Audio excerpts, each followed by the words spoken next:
आपका स्वागत है डे 8 में। और हम बात करेंगे क्या नहीं करना है। At the very first place, जो बच्चे की अभी हालत है वो हालत हुई कैसे।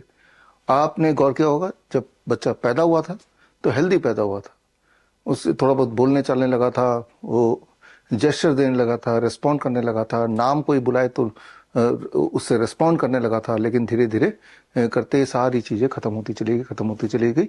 और फाइनली एक दिन डायग्नोस हुआ कि भाई ये तो न्यूरो डेवलपमेंटल डिसऑर्डर हो गया है या था, जबकि वो था नहीं है ओरिजिनली। तो ये हुआ कैसे, इस पे ध्यान देंगे ताकि दोबारा से ये सिम्टम और एग्रीवेट ना हो। अभी तक बाय फर्स्ट वीक आप में से काफ़ी सारे पेरेंट्स के बच्चों में काफ़ी सारा इम्प्रूवमेंट दिखा। मैं लगातार आपके इंटरेक्टिव ग्रुप को देख रहा हूँ, हमारी पूरी टीम देख रही है। तो खैर आगे बढ़ते हैं इसमें डे 8 की तरफ। कैसे ऑटिज्म होता है उसका फॉर्मूला अगर कोई मुझसे पूछे तो फॉर्मूला ये है कि बचपन में लगाई जाने वाली सारी वैक्सीन बच्चे को लगातार लगा दो, और साथ में जब भी बच्चे को बुखार है तो पैरासीटामोल दे दो। अगर ये दोनों चीज़ें आपने किया तो बहुत ज़्यादा चांसेस हैं कि बच्चे में हाइपर एक्टिविटी बढ़ जाएगी, उसकी स्पीच कम हो जाएगी, उसके रेस्पॉन्सिवनेस कम हो जाएगा। यानी कि जो क्लासिक सिम्टम्स हैं न्यूरो डेवलपमेंटल डिसऑर्डर के, वो आने ही लगेंगे। और ये कोई मेरी बनाई हुई कोई इमेजिनेशन नहीं है, ये ऑलरेडी सिद्ध है। और ये रेफरेंस पेपर आप देख रहे हैं 2010 का, और ये पेज नंबर 52 ऑटिज्म से आज़ादी वाले बुक में आप जाके देख ही सकते हैं। तो ये तो हुई एक बात। और इसमें यह मुख्य बात कि जब भी बच्चे को बुखार हो, किसी भी हालत में, किसी भी सूरत में, इनफैक्ट मैं तो ये बोल रहा हूँ कि जब भी किसी को भी बुखार हो तो बुखार को कभी गलती से भी घटाना नहीं चाहिए, पैरासीटामोल से घटाना नहीं चाहिए। पैरासीटामोल से घटाएंगे अगर छोटा बच्चा है तो उसको कोई ना कोई न्यूरो डेवलपमेंटल डिसऑर्डर के बनने लगेगा, या फिर ऑटोइम्यून रिएक्शन हो जाएगा, डायबिटीज टाइप 1 हो जाएगा, कुछ ना कुछ होने के चांसेस हो जाते हैं।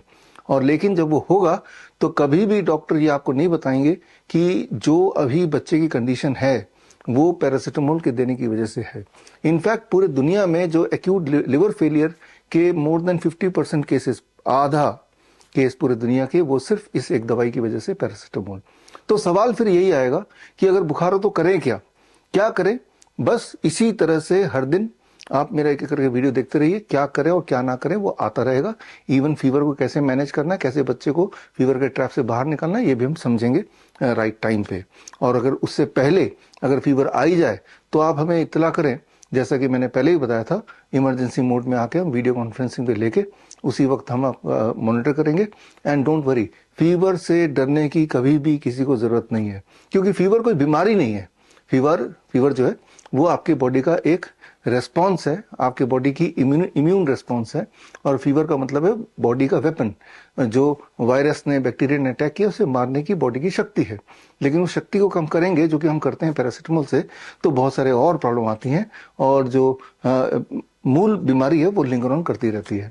तो ये देखा गया एविडेंस बेस्ड तरीके से प्रेगनेंसी के दौरान जिन वुड बी मदर्स को पैरासीटामोल दिया जाता है, या बहुत छोटे बच्चे में जब पैरासीटामोल दिया जाता है, तो उसमें ऑटिज्म या एडीएचडी के सिम्टम आ ही जाते हैं। वो जो एविडेंसेस हैं वो ये रहे आपके सामने, आप पेज 15 में जाके डिटेल में पढ़ ही सकते हैं। तो पहला जो आज का जो सीख है कि पैरासीटामोल या फीवर कम करने के लिए कोई दवाई बच्चे को बिल्कुल नहीं देना है। तो ये एक तरह की दवाई है जो आपके घर में अगर है, उठा के बाहर फेंक दीजिए।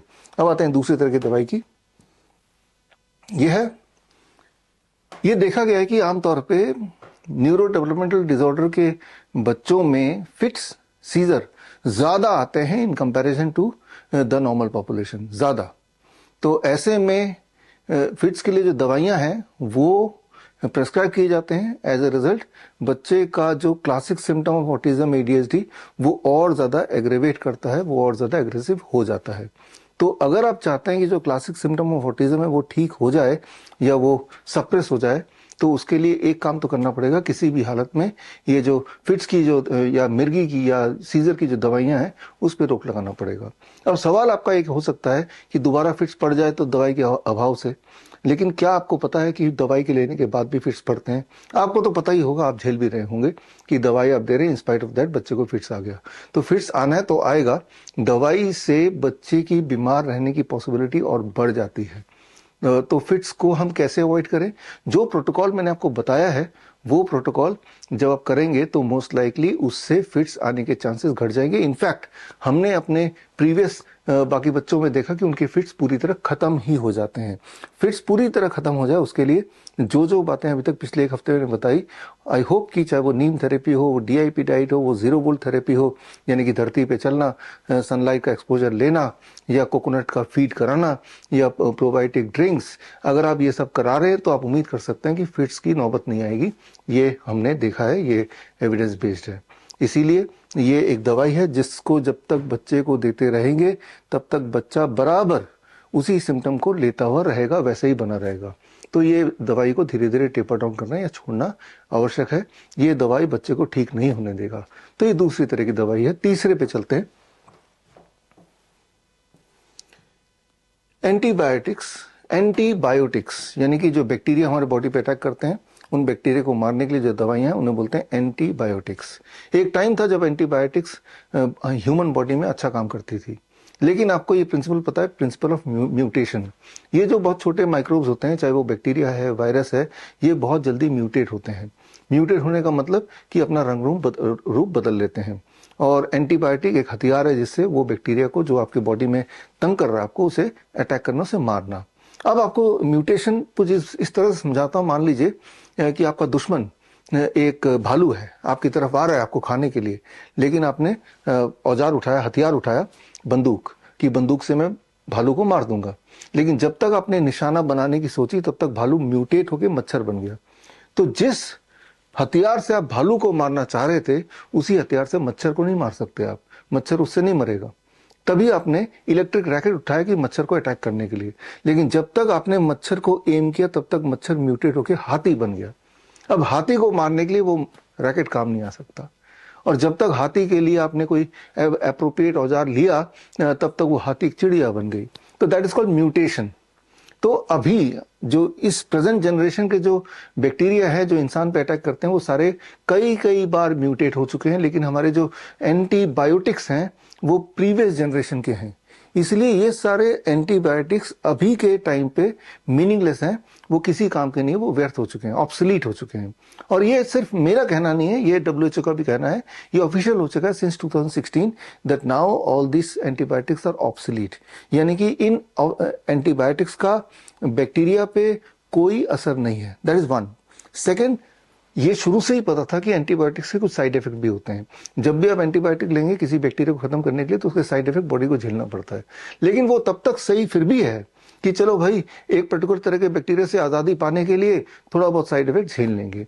लेकिन वो जो साइड इफेक्ट है वो तो अभी भी होगा ह्यूमन बॉडी में, लेकिन उसका जो इंपॉर्टेंट इफेक्ट है, जो प्राइमरी इफेक्ट जिसकी वजह से आप ले रहे थे, वो अब ऑब्सोलीट हो चुका है, खत्म हो चुका है।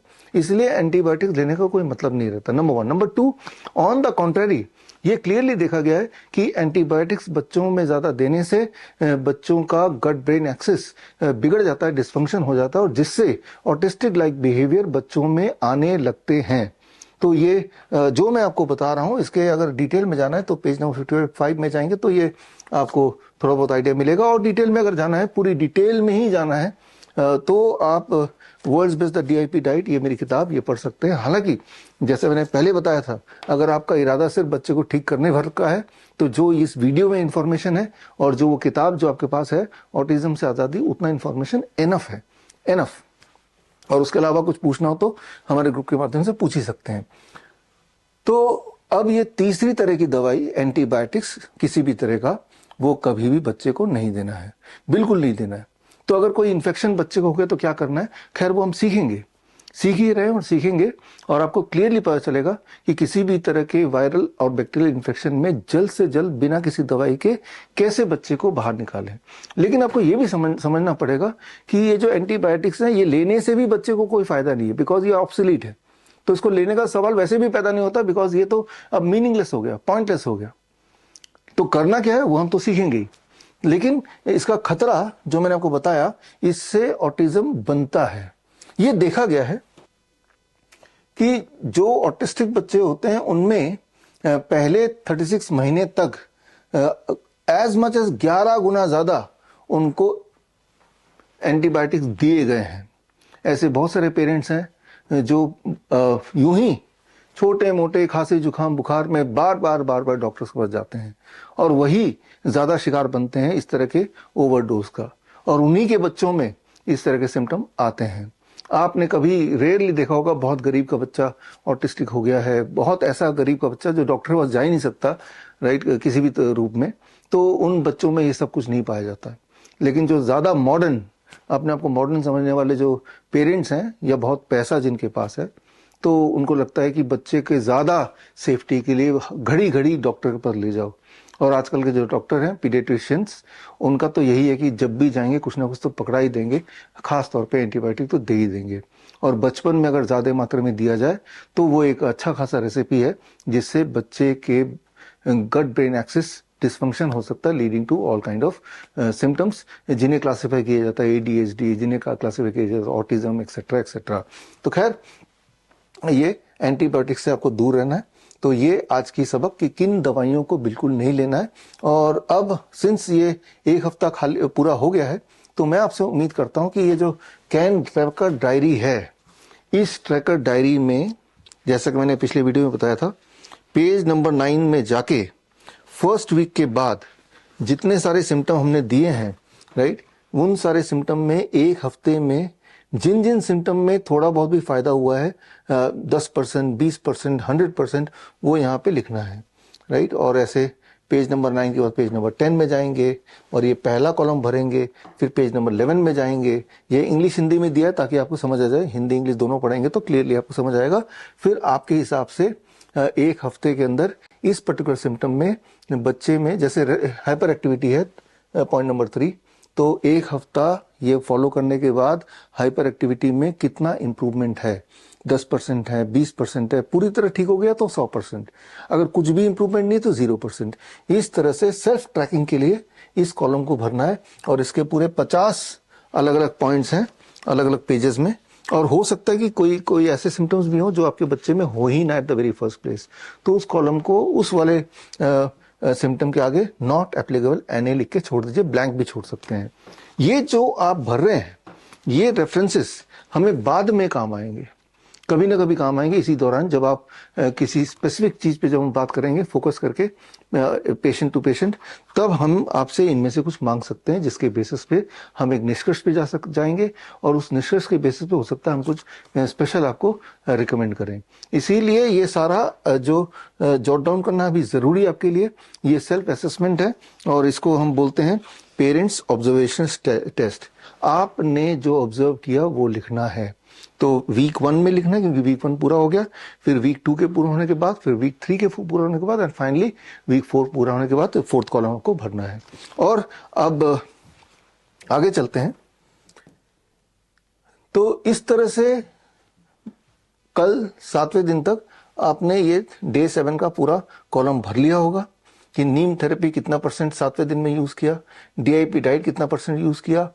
फॉर एग्जाम्पल कोकोनट फैट, जाहिर सी बात है जब तक मैंने कोकोनट फैट के बारे में बताया नहीं तो एक कॉलम ब्लैंक रहा होगा, लेकिन कल वाले दिन जब आपने कोकोनट फैट समझ लिया उससे पहले, तो कोकोनट फैट के बारे में कितना % फॉलो किया, अगर तो फॉलो किया तो यहाँ पे आपको लिखना है अपने सूझबूझ के हिसाब से।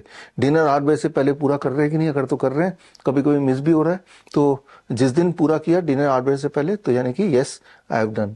और उस पर्टिकुलर डे में अगर अपने बच्चे में कोई भी छोटा मोटा चेंजेस एंड इंप्रूवमेंट दिखता है या कोई और सिम्टम भी नोटिस करते हैं, तो उसको इस कॉलम में यहाँ पे इन डॉटेड लाइन में भरना है।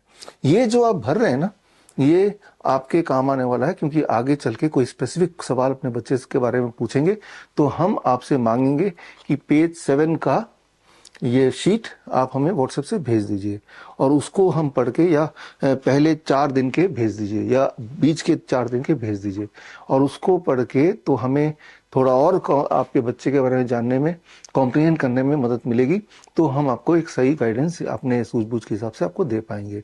इसीलिए इन वीडियोस को देखना बड़ा इंपॉर्टेंट है, इसीलिए इस ट्रैकर डायरी को भरना बड़ा इंपॉर्टेंट है। और जो डेली एक्टिविटी बच्चे के साथ इन अकॉर्डेंस टू दिस आप कर रहे हैं, वो एक्टिविटी की वीडियोस या फोटोज आप पोस्ट कीजिए इंटरेक्टिव ग्रुप में, क्योंकि वो जो वो पोस्ट करेंगे उसको हम मैं और मेरी टीम लगातार वॉच कर रहे हैं।